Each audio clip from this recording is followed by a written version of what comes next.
Hi மக்களே, welcome to Nisha novels. அத்தியாயம் 30. வாங்க கதைக்குள்ள போகலாம். அன்று காலை தயாவின் குடும்பம் முழுவதும் டைனிங் டேபிளில் அமர்ந்து உணவருந்தி கொண்டிருந்தனர். நகுல் மட்டும் இன்னும் வந்திருக்கவில்லை. தயாவின் அருகே மதி அமர்ந்திருக்க அவள் அருகே அமர்ந்திருந்தாள் சாதனா. அவள் வெளியே சிரித்து பேசினாலும் உள்ளுக்குள் மனம் ஒரு நிலையில் இல்லாமல் தவித்து கொண்டிருந்தாள். காரணம் அவன் ஒருவன் மட்டுமே, அவன் நகுல். அவள் இங்கு வந்ததே அவனுக்காகத்தானே. ஆனால் அவனோ இவளின் பார்வையில் படாமல் கண்ணாம்பூச்சி ஆட்டம் காட்டிக் கொண்டிருந்தான். அப்படி அவர்களுக்குள் என்னதான் நடந்ததோ? தயா பாலாவுடன் கம்பெனி சார்ந்த விஷயங்கள் பேசியவாறே சாப்பிட்டு கொண்டிருக்க, மதியோ மீனா குடும்பம் தன்னை வெறுப்பு உமிழும் பார்வையோடு இருப்பதை அசட்டை செய்தவளாக அமைதியாகவும் அதே நேரம் சீக்கிரமாகவும் சாப்பிட்டு அந்த இடத்திலிருந்து நகர்ந்து விட்டாள். அவள் சென்ற அடுத்த நொடியே தயா எழுந்து நின்று மீனா மற்றும் குருவை கண்களால் எரித்து விடுவது போல் பார்த்தவன், செல்விகா என சத்தமிட, தம்பி என்றவாறு வந்து நின்றவரிடம், அக்கா, இனிமே பெரியத்த மாமாவுக்கு அப்புறம் அவங்க பொண்ணுக்கு கூட அவங்க ரூமுக்கே சாப்பாடு அனுப்பி வச்சுடுங்க என்றவன் நக்கலாக, பாவம் அவங்களுக்கு இங்கே வந்து சாப்பிட ரொம்ப கஷ்டமாக இருக்குன்னு நினைக்கிறேன் என்று விட்டு அவர்களை தன் பார்வையிலேயே எச்சரித்து விட்டு போய்விட, அவனது கோபத்துக்கு உரியவர்களோ அவமானத்தால் அந்த இடத்தை விட்டே சென்று விட்டனர்.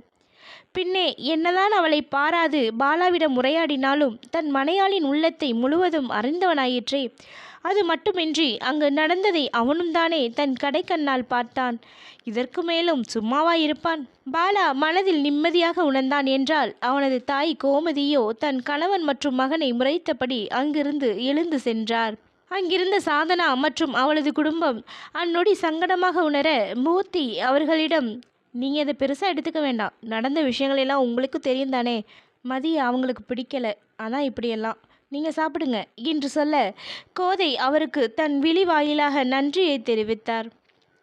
சாதனாவோ, பாலாண்ணா இன்னும் இந்த நிலைமா மாறவே இல்லையா என ஆற்றாமையுடன் கேட்க, பாலா கசப்பான புன்னகையை உதிர்த்து, எனக்கும் அதுதான் தெரியல சாது என்று விட்டு எழுந்து சென்றான்.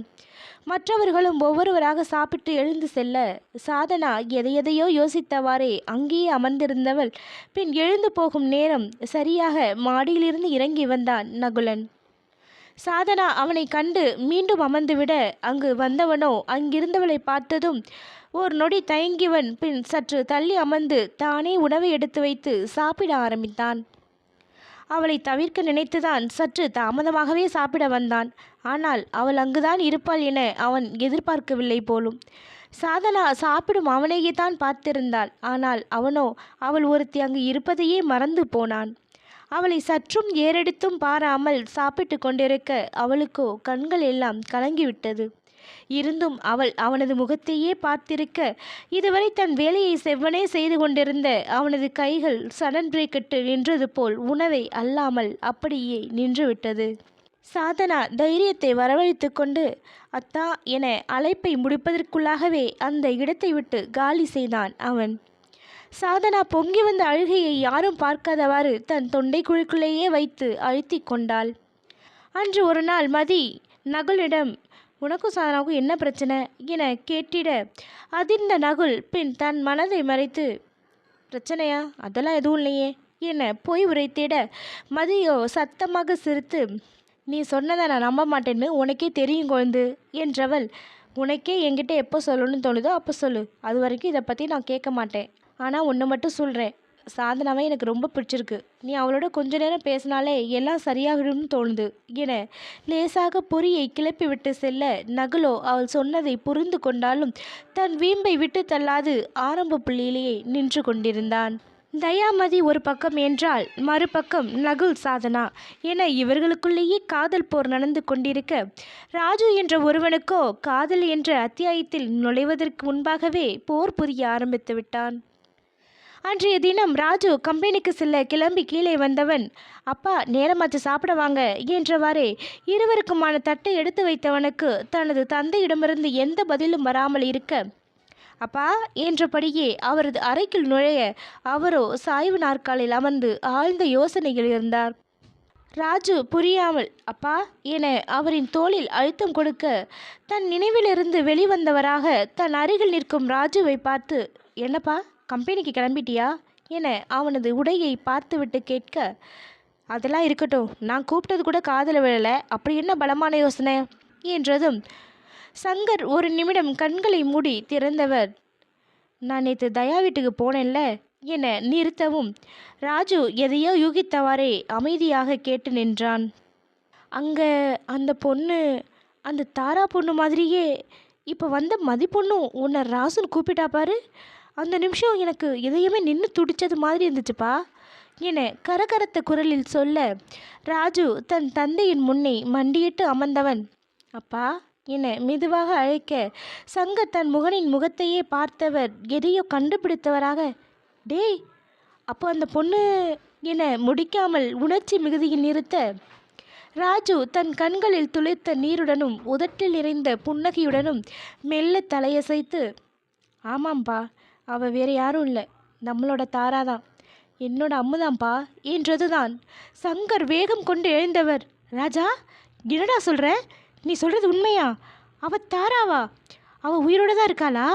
ஆனால் அவள் இறந்துட்டு தான் நினச்சிட்டு இருந்தோமே, எப்படிடா, எப்படி, உனக்கு எப்படி இது தெரியும் என கேள்விகளை அடுக்கி கொண்டே போக ராஜு லேசாக சிரித்து, பா கொஞ்சம் பொறுமையாக இருப்பா, அவன் நம்ம தாராதான், அவளுக்கு எதுவும் ஆகலை, இத்தனை நாளாக நாம் தான் அவள் உயிரோடு இல்லைன்னு தப்பாக நினச்சிட்டு இருந்திருக்கோம், கடவுள் இருக்காருப்பா, அதான் அவளை நம்ம தயா கண்ணில் காட்டியிருக்காரு, ஆனால் மதிக்கு எதுவுமே ஞாபகம் இல்லைப்பா, நாம் யாருன்னு கூட அவளுக்கு தெரியாது என்று நிறுத்த, டேய் அதெல்லாம் கூட விட்டுத்தலடா, அவள் பத்திரமா இருக்காளே அதுவே போதும் என சங்கர் அந்த நொடியே கடவுளின் திருவுருவ படத்தை பார்த்து கையெழுத்து கும்பிட்டார்.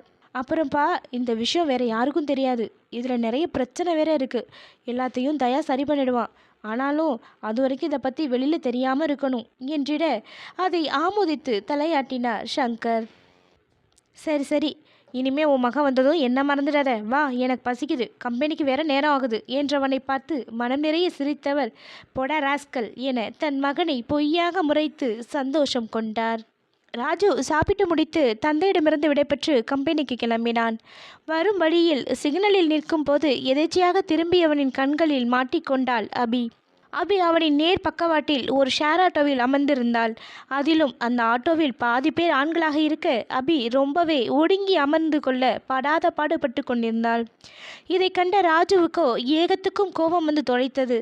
அந்த இடத்தில் ஏதும் செய்ய முடியாது பல்லை கடித்தவன் உள்ளுக்குள் அவளை வறுத்தெடுத்து விட்டான். ஆனால் அபி இவனை பார்த்திருக்கவில்லை. அவளுக்கு அருகில் உள்ளவர்களிடமிருந்து ஒதுங்கி அமரவே சரியாக இருந்தது. இதில் எங்கு வெளியில் வேடிக்கை பார்க்க? இதுவரை ராஜுவின் கையில் சீறி பாய்ந்து வந்த கார் அவளை சிக்னலில் கண்டதும் அவளின் ஆட்டோ பின்னையே மெதுவாக ஊர்ந்து போனது. மற்ற கார்களில் வந்தவர்கள் அவனது காரை ஒரு மாதிரி பார்த்துவிட்டு செல்வதெல்லாம் அவன் கவனத்திலேயே இல்லை. ஒரு வழியாக கம்பெனி வாசலில் வந்திறங்கியவள் உள்ளே செல்ல ராஜு இறுகிய முகத்துடனே காரை பார்க் செய்துவிட்டு உள்ளே நுழைந்தான். அவள் மேல் உள்ள கோபத்தை அவளை தவிர மற்ற அனைவரிடத்திலும் காட்டி அவர்களை படுத்தி எடுத்து விட்டான். இதுவரை ராஜு என்பவன் மிகவும் ஜாலியான கேரக்டர் என்ற பெயரை அந்த ஒரு நாளிலேயே மாற்றி அமைத்திருந்தான். ஆனால் அவனது கோபத்திற்கு உரியவளோ அவன் உட்பட எதையும் கண்டு கொள்ளாமல் தன் வேலையை செவ்வனே செய்து கொண்டிருந்தாள். ஷாலினி 2-3 முறை ராஜுவிடம் திட்டு வாங்கியவள் இந்த முறை அபியை கோர்த்துவிட எண்ணினாள். ஏய் அபி, வேலையா இருக்கியா? எனக்கு நீ ஒரு ஹெல்ப் பண்ணணுமே என மெதுவாக பேச்சு கொடுக்க அபியும், என்ன ஷாலினி சொல்லுங்க, என்னால் முடிஞ்சால் நான் செய்கிறேன் என்றதும் ஷாலினி மனதில் சிரித்து கொண்டே, அது ஒன்றும் இல்லை அபி, இந்த டாக்குமெண்ட்டை முழுசாக செக் பண்ணி அதோட ரிவ்யூ கொடுக்கணுமா, எனக்கு கொஞ்சம் தலைவலி அதிகமாக இருக்குது, அதான் உன்கிட்ட சொன்னேன் என்றதும் அபி ஒரு நொடி யோசித்தவள், ஆனால் ஷாலினி இதை பற்றின டீட்டெயில்ஸ் ராஜு சார்கிட்ட தானே இருக்கும், இப்போ இதை நான் பார்த்தா அவர் ஏன்னு கேட்க மாட்டாரா என கேட்க, அதெல்லாம் ஒன்றும் சொல்ல மாட்டார்ப்பா, எனக்கு தலைவலியாக இருக்குது, அதான் உங்ககிட்ட கேட்குறேன் என தலையை பிடித்து கொண்டு நடிக்க அபி அரை மனதாக சரி என்றவாறே அதை வாங்கி கொண்டாள். அந்த டாக்குமெண்ட்டை பார்க்க பார்க்க அவளுக்கு ஏதும் புரியவில்லை. அதில் நிறைய சந்தேகங்கள் வேறு இருக்க அபி ஷாலினியை தேட அவளோ கேண்டீனுக்கு சென்று விட்டாள். என்ன செய்வது என தெரியாமல் முழித்தவள் பின் வேறு வழியின்றி ராஜுவை தேடி போனாள். அங்கு வந்தவளை கண்டவனுக்கோ முகமெல்லாம் இறுக, என்ன வேணும் உனக்கு என்றதும் அபி ஒரு நொடி திகைத்துதான் போனாள்.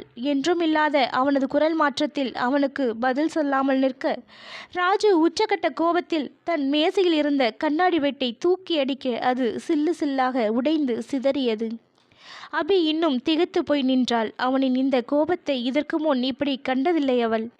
ராஜு மீண்டும், உனைத்தான் கேட்குறேன், என்ன வேணும், எதுக்காக இங்கே வந்த என கேட்க, அபி தன்னை சமாளித்து கொண்டவளாக, அது இந்த டாக்குமெண்ட் கொஞ்சம் புரியலை, அதான் கேட்கலாம்னு என தயங்கி நிறுத்த, ராஜு மற்ற நாட்களாக இருந்திருந்தால் பொறுமையாக சொல்லி கொடுத்திருப்பான் தான். ஆனால் இன்று ஒட்டுமொத்த கோபத்தையும் தத்தெடுத்து வைத்திருக்கிறானே. அவளிடமிருந்து அந்த ஃபைலை பிடுங்காத குறையாக வாங்கியவன் அதை பார்த்ததுமே, இதில் உனக்கு என்ன புரியல? இந்த சின்ன விஷயம் கூட தெரியாமல் என்ன படித்து கிழிச்சிட்டு இங்கே வேலைக்கு வந்த? உன்னையெல்லாம் யார் வேலைக்கு வர சொன்னா?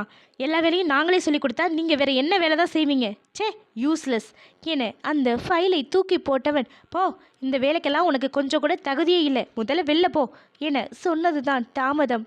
அபி வந்த அழுகையை அவனிடம் காட்டாது அந்த அறையை விட்டு வேகமாக வெளியேறியவள் தன் மேசையில் உள்ள கணினியில் அந்த கம்பெனி மெயிலுக்கு தனது ரெசிக்னேஷன் லெட்டரை அனுப்பிவிட்டு கைப்பையை எடுத்து கொண்டவளாக அந்த கம்பெனியை விட்டே வெளியேறினாள்.